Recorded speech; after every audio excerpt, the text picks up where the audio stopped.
ఒక వారం క్రితం నుంచి అనపర్తి నియోజకవర్గంలో జరుగుతున్న పరిణామాలు వైసీపీ నాయకులు వారి నెంబర్ 2 నాయకుడి పైన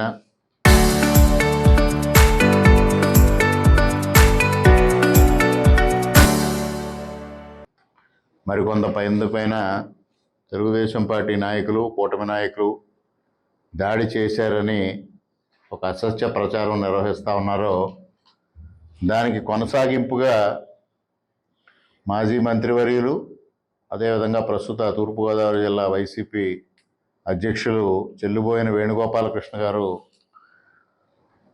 2 రోజుల క్రితం కాకినాడ సర్వజన ఆసుపత్రిని సందర్శించి వారు అక్కడ మీడియాతో కూడా మాట్లాడడం జరిగింది. ఆ సమయంలో చెల్లుబోయిన వేణు గారు, అదేవిధంగా సత్య సూర్యనారాయణ రెడ్డి గారు కూడా నందిక సత్యనారాయణ అనే వ్యక్తిని అనపర్తి 100 పడకల ఆసుపత్రి నుంచి అక్కడికి రెఫరెన్స్ మ్యాన్ పంపిస్తే అక్కడ పోలీసులు వెళ్ళగొట్టారు అని మాట్లాడారు. ఇదిగో వారు రికార్డులో వారు అక్కడ అడ్మిట్ అయి ఉన్నారు. ఇక్కడ ఏ కారణం చొప్పున వారు అక్కడికి వచ్చారు అనేది కూడా రాసి ఉంది. కొంతమందికి పాయిజనింగ్ అని ఉంది, కొంతమందికి సెల్ఫ్ ఫాల్ అని ఉంది, నందికి సత్యనారాయణ గారు అసాల్ట్ అని ఉంది. ఇక్కడ ఈ విధంగా అక్కడ ఉండగా ఆయనకి ఏ విధమైన ఇబ్బంది లేకపోవడంతో ఆయన బయటకు వచ్చి ఓపీలో కూర్చుంటే అక్కడ ఓపీలో ఎందుకు కూర్చున్నారు ఇన్పేషెంట్స్, లోపలికి వెళ్ళిపోండి అక్కడ ఉన్న సెంట్రీ పోలీసులు, అనపర్తి పోలీసులో లేకపోతే ఇంకో పోలీసులో వెళ్ళి చెప్పడం కాదు, అక్కడ ఉన్న సెంట్రీ ఓపీ క్లోజ్ అయిన టైం కాబట్టి ఓపీలో ఉండడానికి వీలు లేదు అంటే ఆయన బయటికి తిరిగి మళ్ళీ రిలాక్స్డ్గా మధ్యాహ్నం మరుసటి రోజు సూర్యనారాయణ రెడ్డి గారు, వేణు గారు కలిపి తీసుకెళ్ళి అక్కడ ఒక హంగామా సృష్టించడం జరిగింది, మరొక డ్రామా సృష్టించడం జరిగింది. ఇంతకు మించి ఇందులో జరిగింది ఏమీ లేదు. ఇది ఇక్కడ రామవరంలో ఏ విధంగా అయితే హైడ్రామా సృష్టించారో మరొక కొత్త డ్రామాకి అక్కడ తెర తీశారు. ఇక వేణు గారు రాజ్యాంగం గురించి, రాజ్యాంగంలో పదవులు ఎలా వస్తాయి, ప్రజాస్వామ్యంలో పదవులు ఎలా వస్తాయి, ప్రజాస్వామ్యంలో ఏ విధంగా పదవులు నిర్వహించాలి, ఇవి అన్నిటి మీద చాలా నీతి వాక్యాలు వారు చెప్పడం జరిగింది. అది మొట్టమొదటిగా వారి అధ్యక్షుల వారికి చెప్తే బాగుంటుంది, అదేవిధంగా ఆయన పక్కనున్న సూర్యనారాయణ రెడ్డి గారికి కూడా చెప్తే బాగుంటుంది. 2 రోజుల క్రితం 3 రోజుల క్రితం సిదిరి అప్పలరాజు గారు కొడుకు బైక్ యాక్సిడెంట్ చేస్తే జగన్మోహన్ రెడ్డి గారు అక్కడ పరామర్శకెళ్ళి 18 సంవత్సరాల చిన్నపిల్లాడు, వాడికి ఏం తెలుసు, వాడు యాక్సిడెంట్ చేస్తే ప్రభుత్వం వాడి మీద కేసులు కడుతుందా అని మాట్లాడారు. 18 సంవత్సరాలు వస్తే భారత రాజ్యాంగం ఓటు హక్కు కల్పించింది. అంటే తనకి ముఖ్యమంత్రిగా ఎవరిని ఎన్నుకోవాలి, ప్రధానమంత్రిగా ఎవరిని ఎన్నుకోవాలి నిర్ణయించుకునే అధికారం, స్వేచ్ఛ 18 సంవత్సరాలు నిండిన వాళ్ళకి ఇస్తే 18 సంవత్సరాల వాళ్ళు చిన్నపిల్లాడు కదా వాడి మీద కేసులు కట్టేటని చెప్పిన వ్యక్తి వాళ్ళ అధ్యక్షుడు. అటువంటి వ్యక్తికి ఈ రాజ్యాంగ పదవుల గురించి వారు చరిత్రచారణంగా అదే మాటలు అనపత్రులు అవే చెప్పారు, కాకినాడలో కూడా అవే చెప్పారు. అదేవిధంగా ఇక్కడ జరిగిన 2019-24 మధ్యన సంఘటనల గురించి కూడా వారు దాటవేత ధోరణిలో మాట్లాడారు. నా పైన ఏదైతే 306 కేసు నమోదైందో మా కుటుంబంలో జరిగిన ఒక వ్యవహారం, దానిపైన పోలీసులు కేసులు కట్టారు అని నమోదు చేశారు అని వేణుగారు చెప్పారు. మరి వారికి సంపూర్ణమైన అవగాహన లేక ఇక్కడ వాళ్ళు ఏదైతే సమాచారం ఆయనకి అందించారో ఆ సమాచారం ఆధారంగా మాట్లాడి ఉంటారు. ఒక్కసారి వారి నియోజకవర్గంలోకి వచ్చి తెలుసుకుంటే ఏ వ్యక్తిని కదిలించినా ఆ రోజు ఆ కేసు ఏ విధంగా జరిగింది, ఆనాడు సబ్బెళ్ళ కృష్ణారెడ్డి గారు అత్యద్భుతమైన నటనా వైదుష్యం, సూర్యనారాయణ రెడ్డి గారి తెర వెనుక నాటకం, దర్శకత్వం, ఈ విధంగా ఎన్ని జరిగినాయో అందరికీ తెలుసు. అది మా కుటుంబ వ్యవహారమే. మా కుటుంబ వ్యవహారం ఆ వ్యక్తితో అప్పటికి 20 సంవత్సరాల క్రితం ముగిసిపోయిన వాళ్ళని సూర్యనారాయణ రెడ్డి గారు చేరదీసి 2017 నుంచి పెంచి పోషించి మా మీద ఉసుగొల్పి ఇన్ని కార్యక్రమాలు చేశారు.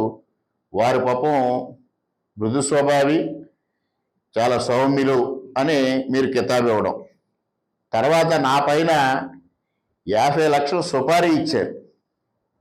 మరి ఈ ప్రాంతంలో ఇటువంటి సంస్కృతి ఉందో లేదో వేణుగోపాలకృష్ణ గారు తెలియజెప్పాలి.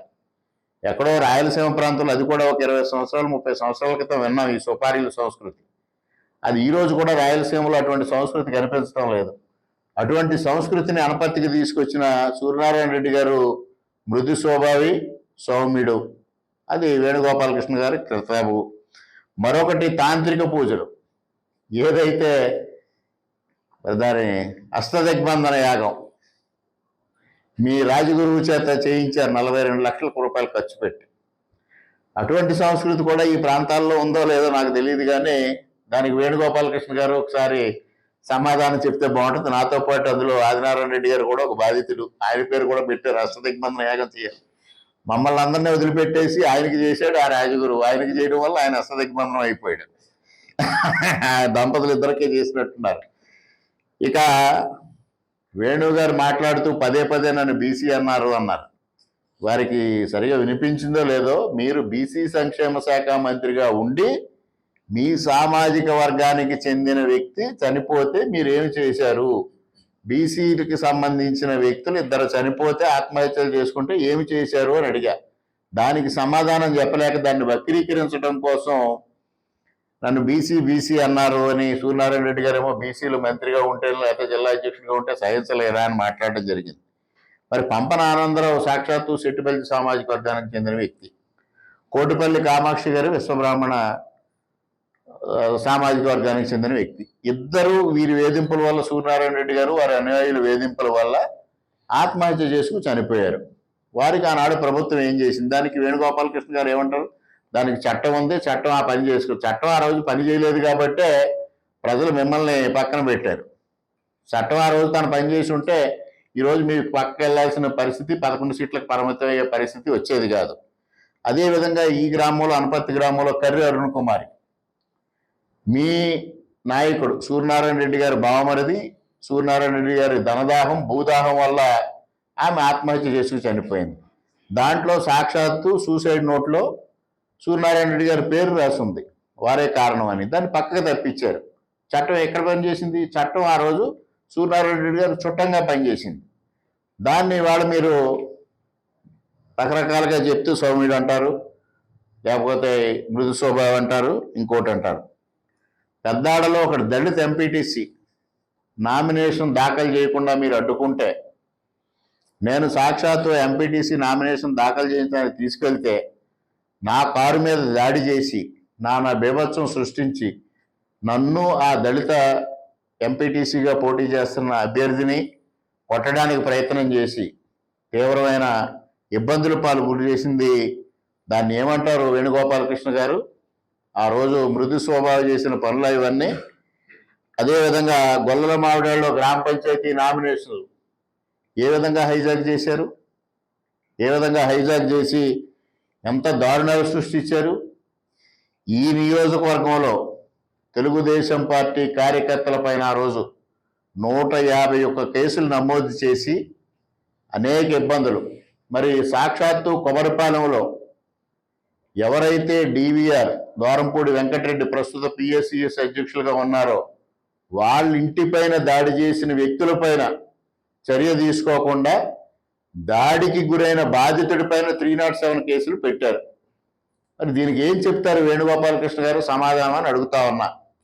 ఒక మృదు స్వభావం చేయించే పనులా ఇవన్నీ? చేసే పనులా, లేకపోతే ఒక సాధు పొంగవుడు చేసే పనులా అని అడుగుతా ఉన్నా. మరి ఇప్పుడు మీరేదో ప్రశ్నిస్తా ఉన్నారు, మా నాయకులను కొట్టి మా మీద కేసులు పెడుతున్నారు. అసలు ఇక్కడ కొట్లాటే జరగలేదు, కొట్టడమే జరగలేదు. ఆనాడు సాక్షాత్తు డివిఆర్ ఇంటిపైన దాడి చేసిన వ్యక్తులు వారిపైన కంప్లైంట్ ఇస్తే డివిఆర్ పైన 307 సెక్షన్ కింద కేసులు నమోదు చేశారు. ఇవాళ విచారణ కొనసాగుతోంది కోర్టుల్లో. మరి ఇక జోషిబాబు ఒక దళిత నాయకుడు, ఒక ఎంపీటీసీగా సర్పంచ్గా పనిచేసిన వ్యక్తి, వాళ్ళ తల్లిదండ్రులు టీచర్లుగా పనిచేసిన వ్యక్తి. ఆయన ఇంటికి కంచి వేసేశారు, ఫెన్సింగ్ వేసేశారు. వారం రోజుల పాటు ఇంట్లో పశువులకు కూడా ఆహారం నీరు లేని పరిస్థితి సృష్టించారు. మరి దీన్ని ఏమంటారు? శాంతియుతంగా ఒక దళితుడిని వేధించడం అంటారా? లేకపోతే ఒక సాధు పొంగవుడు ఏదో నిరాహార దీక్ష, పశువుల చేత కూడా నిరాహార దీక్ష చేయించారని చెప్తారా? ఏమి చెప్తారో వేణుగారు సమాధానం చెప్పమని అడుగుతా ఉన్నా. అదేవిధంగా ఇళ్లపల్లి గ్రామానికి చెందిన తన్నీరు రావు గారు దళిత నాయకుడు, వారి ఆడబిడ్డల్ని వారి బిడ్డల్ని ఇద్దరిని వీళ్ళు వేధించడం, దానికి ఆనాటి ఎస్ఐ పాటి వాసు సహకరించి సాక్షాత్తు లాఠీ తీసుకెళ్ళి వాళ్ళని అవమానకరంగా అసభ్యకరంగా ఆ లాఠీని ఎక్కడ పెడతానో తెలుసా అని మాట్లాడిన మాటలు దేనికి సంకేతం వేణుగోపాలకృష్ణ గారు అని అడుగుతా ఉన్నా సమాధానం చెప్పమని. ఇక దొంత అవినీతి గురించి మీరు మాట్లాడుతూ ఉన్నారు. మీ నాయకుడికి ఎన్నోసార్లు బ్రహ్మాండమైన గోల్డెన్ ఆఫర్ ఇచ్చాను. ఒక్క నిరూపణ, మీరు చేసే ఆరోపణ ఒక్కటి నిరూపించండి, నేను శాసనసభ్యత్వానికి రాజీనామా చేస్తే మీరు ఇమీడియట్గా ఎన్నికల్లో పోటీ చేయగలుగుతారు అని. దాదాపుగా సంవత్సర కాలం నుంచి వారు ఆ గోల్డెన్ ఆఫర్ను తీసుకోవడానికి ముందుకు రావడం లేదు. ఇవాళ మీ సపోర్టుతో అయినా, మీరు పక్కన ఉండైనా వారిని ఆఫర్కి తీసుకొచ్చి వారితో దాన్ని నిరూపణ చేయిస్తే నేను తప్పనిసరిగా రాజీనామా చేస్తాను. వేణుగోపాలకృష్ణ గారు, మీరు ఈ బాధ్యత తీసుకుని మీ నాయకుడిని ఒక నిరూపణ కోసం తీసుకురండి. మీకు కూడా పెద్ద క్రెడిట్ వస్తుంది జగన్మోహన్ రెడ్డి గారి దగ్గర. ఒక శాసనసభ్యుడి అవినీతి బట్టబయలు చేశారు ఇద్దరు నాయకులు కలిసి అనే ఒక బ్రహ్మాండమైన కితాబు మీ ఇద్దరికే వస్తుంది. అందుకోసం మీరు దానికి ముందుకు రండి. మరి మీ నాయకుడు శాసనసభ్యుడిగా ఉండగా దొంతమూరులో కొండలు కరిగిపోయాయి, చుక్కమ్మ చుక్కరాయుడు కొండల సెంటిమెంట్ కూడా లేకుండా ఆయన మాట్లాడితే హిందూ సంస్కృతి నకిలీ బీజేపీ అని మాట్లాడతారు. గ్రామ దేవతలు చుక్కమ్మ చుక్కరాయుడు కొండలను తవ్వేసిన సంగతి గుర్తులేదా? అలాగే కాపువరంలో ఇల్లీగల్ మైనింగ్ 200 ఎకరాల్లో చేస్తే ఈ రెండిటిపైన కూడా సాక్షాత్తు హైకోర్టు ఇన్వాల్వ్ అయ్యి హైకోర్టు వాటిపైన విచారణ చేయించి విజిలెన్స్ అండ్ ఎన్ఫోర్స్మెంట్ చేత దానికి ఫైన్ వేసిన సంగతి వేణుగోపాలకృష్ణ గారికి తెలుసో లేదో తెలియదు. అవి తెలుసుకుంటే మీ నాయకుడు అవినీతి పర్వాలని ఆ రోజు మేము ఏ విధంగా రుజువు చేశామో మీరు ఒక్కసారి అర్థం చేసుకోండి. ఏదో నేను 2014-19 మధ్య కాలంలో అవినీతికి పాల్పడ్డానని నా పైన 3 విజిలెన్స్ ఎంక్వైరీలు వేయించాడు మీ నాయకుడు. 3.5 సంవత్సరాల పాటు అవి కొనసాగినాయి, కానీ ఒక్కదానిలో కూడా ఎక్కడ ఆరోపణలు రుజువు కాల, వాటిని మూసేశారు మీ ప్రభుత్వంలోనే. మరి దానికేం సమాధానం చెప్తారు? అవినీతి అని మీ నాయకుడు గావు కేకలు మీరు కూడా పెడతా ఉన్నారు ఆయనతో పాటుగా. మరి ఒక రిపోర్టర్ గురించి మాట్లాడారు మీరు అద్భుతంగా. ఆయనకి సమాజానికి జరుగుతున్న వ్యవహారాలు తెలియజెప్పడంలో కీలక పాత్ర పోషిస్తారు. పత్రికా ప్రతినిధులు, మీడియా ప్రతినిధులు, వారిపైన దాడి అని. మరి ఈ అనపర్తి నియోజకవర్గంలో ఎప్పుడూ లేని విధంగా 2019-24 మధ్యకాలంలో అనపర్తిలో జీబీఆర్ కళాశాల వేదికగా దాదాపు 16 మంది మీడియా ప్రతినిధుల చేత మీ సూర్యనారాయణ రెడ్డి గారు సూర్యనారాయణ రెడ్డి గారు కూడా ఆ కూర్చునే వాళ్ళందరిపైన బెదిరించి ఎంటీ బాండ్ పేపర్స్ పైన సంతకాలు పెట్టించుకున్న విషయం మీకు తెలుసా, లేక మీకు తెలిసి కూడా తెలియనట్టు నటిస్తూ మాట్లాడుతూ ఉన్నారా? మరి వారు మీడియా ప్రతినిధులు కాదు, కానీ నొక్కు శ్రీని గారు మాత్రం మీడియా ప్రతినిధి. మరొక విషయం, బెక్కవోల్లో మీ వైఎస్ఆర్సీపీ నాయకుడు గ్రావెల్ తవ్వుతూ ఉంటే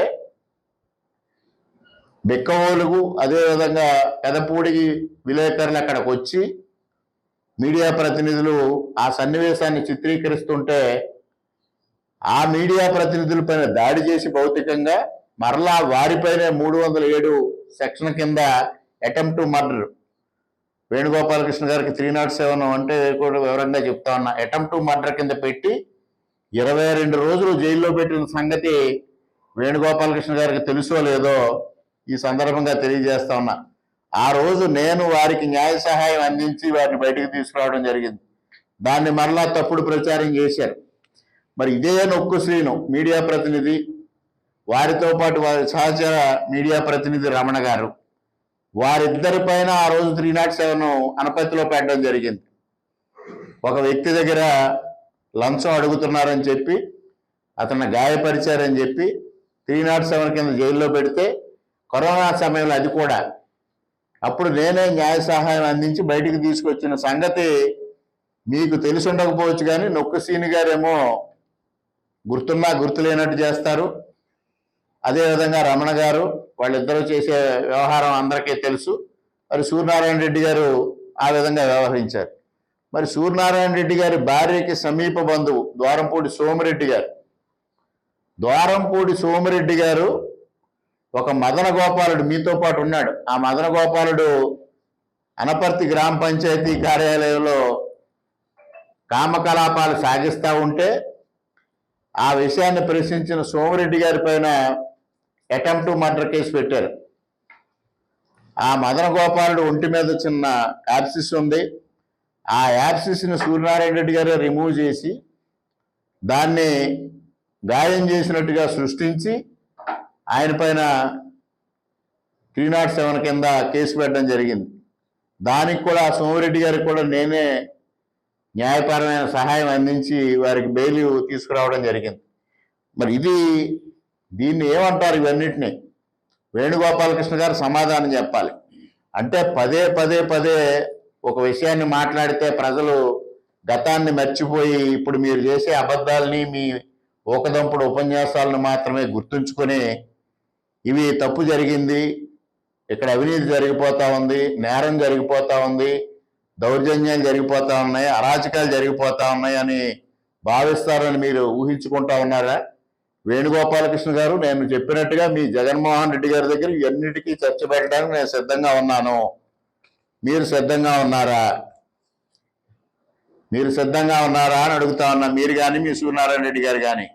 ఎందుకండి మీ సూర్యనారాయణ రెడ్డి గారిని తీసుకొచ్చి ఒక అవినీతి నిరూపణ నా మీద ఉన్నది నిరూపించమనండి. నిరూపిస్తే శాసనసభ్యత్వానికి రాజీనామా చేస్తానని ఎన్నోసార్లు చెప్పాను.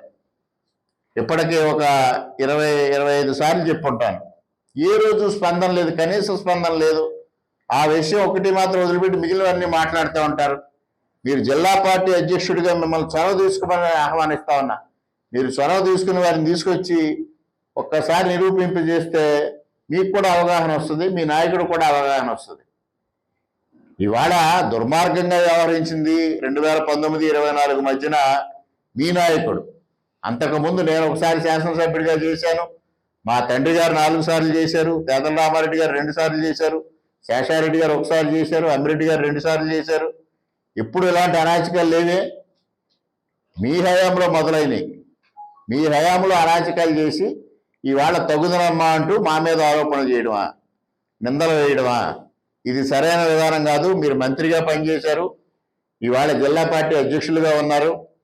ఇటువంటివి వారు చెప్పినవి మీరు మళ్ళీ అవే వల్లవేయడం, వాటిని నిరూపించుకొని వాటిని నిజాయితీగా వాటిని పరిశోధన చేసుకొని ఏది నిజం ఏది వాస్తవం తెలుసుకున్నప్పుడు మాట్లాడితే మీ స్థాయికి తగినట్టుగా ఉంటుందని మీకు ఈ సందర్భంగా తెలియజేసుకుంటూ, ఇవాళ నందికి సత్యనారాయణ అనే వ్యక్తి ఆ రోజు అర్ధరాత్రి 1:02 సమయంలో సభ్యుల కృష్ణారెడ్డి గారి ఇంట్లో ఎందుకు ఉన్నారు ఆ విషయం తేలాల్సి ఉంది.